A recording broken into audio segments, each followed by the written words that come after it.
Assalamualaikum warahmatullahi wabarakatuh.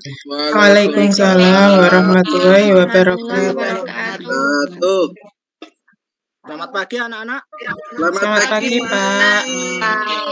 Sebelum saya mulai pembelajaran hari ini, Bapak absen terlebih dahulu ya. Yang pertama, Novi Lailatul. Hadir Pak. Muhammad Mudrik. Hadir Bapak. Swatun. Hadir Pak. Kemudian Sulistari. Hadir Pak. Ya, alhamdulillah semuanya hadir ya hari ini. Ya, Pak. Alhamdulillah Pak, hadir Pak. Ya, tidak terasa kalian sudah kelas 4. Nah, rasanya baru kemarin kalian masih kelas 1. Masih ingat atau tidak waktu kalian masih kelas 1? Baik, sebelum kita mulai pembelajaran hari ini, mari kita awali dengan berdoa terlebih dahulu agar semua pembelajaran atau aktivitas belajar pada hari ini kita dapat berjalan dengan lancar dan mendapat ridha Allah Subhanahu wa taala. Amin ya rabbal alamin. Amin. Untuk ketua kelas Mas Mudrik bisa memimpin doa belajar untuk teman-temannya. Silakan Mas Mudrik. Ya Pak. Semuanya berdoa mulai. Bismillahirrahmanirrahim.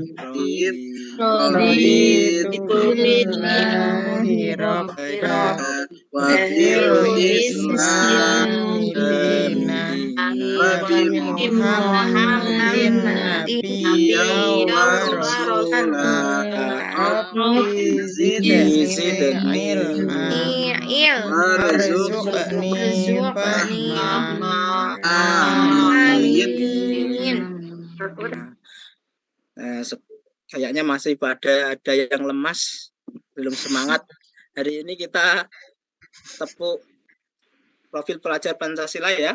Profil pelajar Pancasila beriman dan bertakwa kepada Tuhan dan berakhlak mulia, berkebinekaan global, mandiri gotong royong, berlaris dan hati. Ya, pada pertemuan minggu lalu kalian sudah belajar tentang indahnya saling menghargai dalam keberagaman. Nah, di situ kalian kemarin yaitu belajar tentang Al-Quran surat Al-Kafirun, di mana semua manusia itu dianjurkan oleh Allah untuk toleransi, tidak hanya sesama umat muslim tetapi kepada non-muslim juga. Nah, agar tidak lupa tentang pelajaran minggu lalu, sebelum kita lanjut materi pada hari ini, mari kita membaca surat Al-Kafirun bersama-sama. Bismillahirrahmanirrahim. Qul ya ayyuhal kafirun la a'budu ma ta'budun wa la antum a'buduna ma a'budu wa la ana a'budun ma a'badtum wa la antum a'buduna ma a'budu lakum dinukum waliyadin. Shadaqallahul azim. Untuk hari ini nanti kita akan belajar tentang menyambut usia balik. Adapun tujuan pembelajarannya, anak-anak yang pertama nanti menyebutkan tanda-tanda usia balik atau kedewasaan menurut ilmu fikih dengan benar. Kemudian yang kedua, anak-anak dapat menyebutkan tanda-tanda usia balik atau kedewasaan menurut ilmu biologi dengan benar. Kemudian yang ketiga, anak-anak bisa membuat paparan mengenai tanda-tanda usia balik dalam pandangan ilmu fikih. dan ilmu biologi dengan benar. Dan kemudian yang keempat, mengetahui kewajiban setelah balik, serta dapat membiasakan sikap bersyukur, taat, beribadah, dan bertanggung. Nah, halo anak-anak semuanya. Ya. Ya, perhatikan gambar di atas. Nah, pada fase manakah kalian sekarang ini? Fase Ada di fase 1, 2, atau 3, atau ini 4, atau 5, atau 6, atau ini fase 4, terakhir. Pak. 4, Pak. Nah, 4, Pak. fase 4. Nah, ya 4. Kalian berada di fase ini ya, 4 ya. Nah, seperti yang kalian ketahui, manusia setiap harinya itu akan bertambah. Nah, sekarang kalian ingat-ingat berapakah umur kalian sekarang? Coba hitung berdasarkan tanggal lahir. Bagaimana perubahan tubuh kalian sejak kelas 1 sampai kelas 4 ini? Apakah kalian masih anak-anak atau sudah besar? Ya, mungkin Besar, Pak. ya, kalian itu mengalami perubahan ya, tidak hanya badan, tetapi juga mental, kemudian cara berpikir kalian. Ya, semuanya mengalami perubahan, bahkan tingkat kedewasaan kalian itu sudah mulai terbentuk. Nah, sekarang hari ini kita akan belajar tentang tahap perkembangan usia yang sangat penting, sebab di dalam syariat Islam itu berhubungan dengan yang namanya usia balik atau dewasa.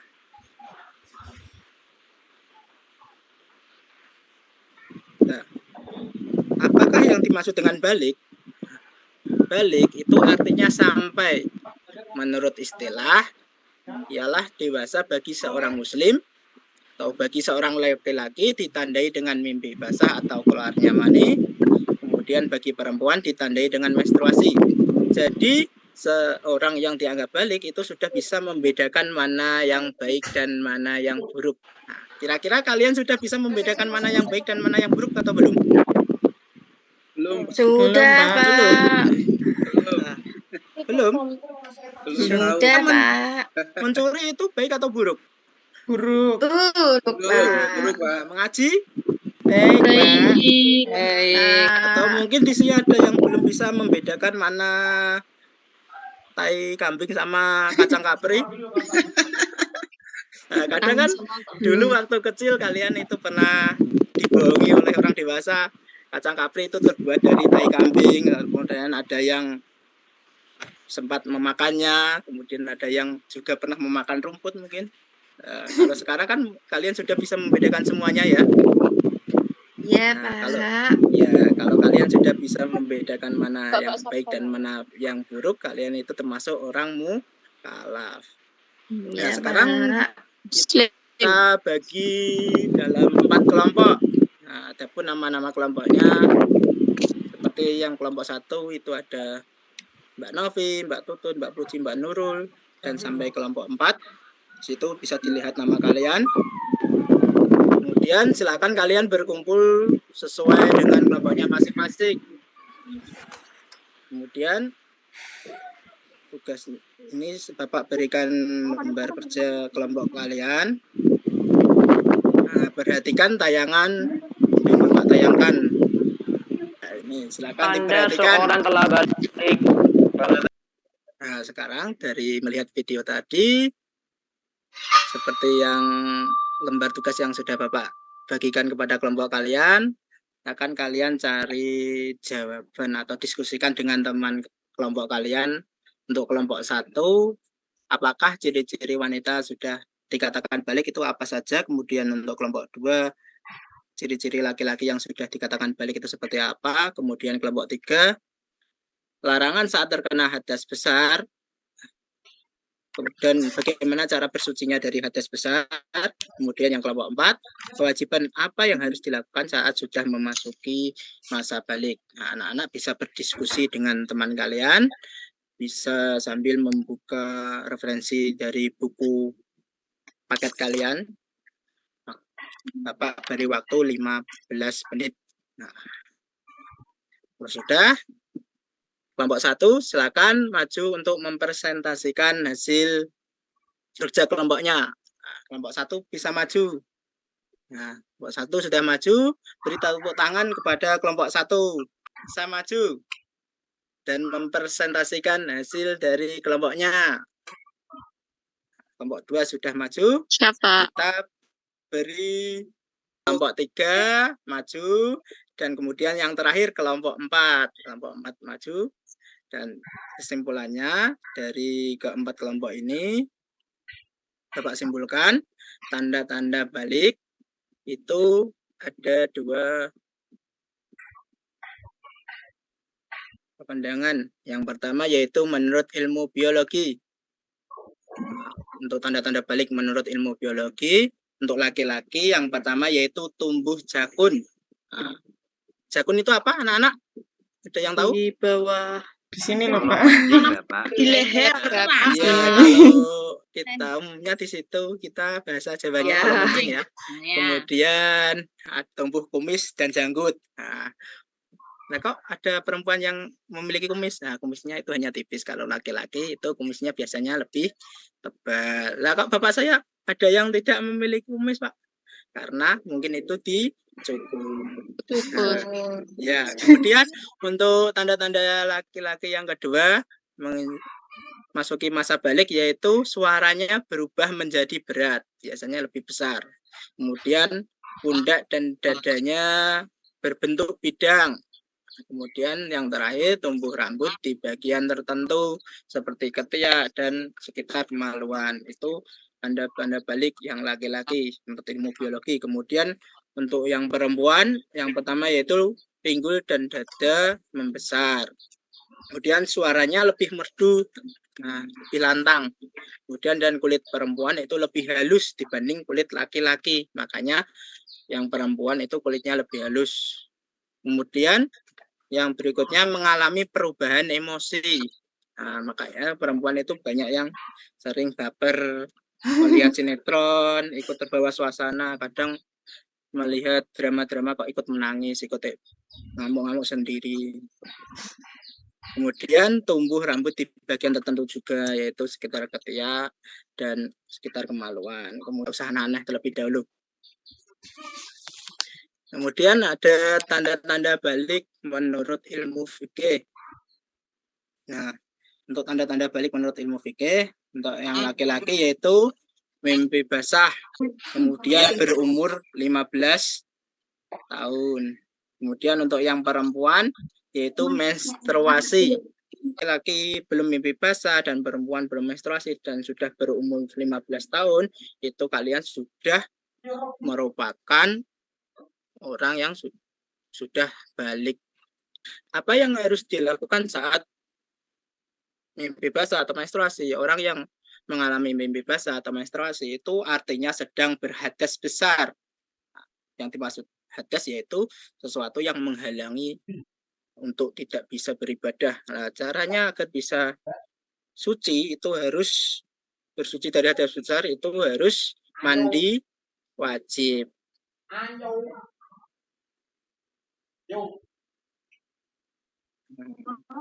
Ini ada larangan-larangan bagi yang berhadas besar, yaitu tidak boleh sholat, kemudian tidak boleh memegang Al-Quran, dan tidak boleh tawaf. Kemudian bagi yang menstruasi itu tidak boleh berdiam diri di masjid karena dikhawatirkan darah haidnya itu menetes di lantai dan menjadi najis.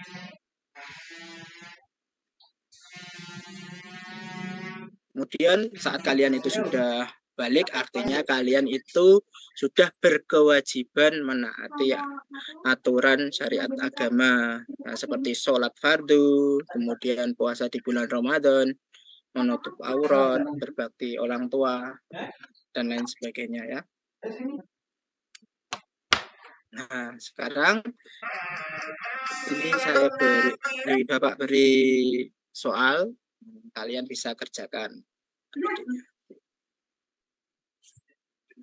Kalau sudah selesai, bisa dikumpulkan. Demikian materi pada pelajaran hari ini. Terima kasih. Sampai bertemu di pelajaran berikutnya. Pada pelajaran berikutnya, kita akan belajar tentang tata cara membaca Al-Quran, contohnya ilmu tajwid, belajar tentang hukum bacaan Al-Qamariyah dan Syamsiyah sebagai wujud sudah memasuki usia balik. Nah, demikian pelajaran agama hari ini. Mari kita tutup dengan bacaan hamdalah bersama-sama. Alhamdulillahirabbil alamin. Assalamualaikum warahmatullahi wabarakatuh.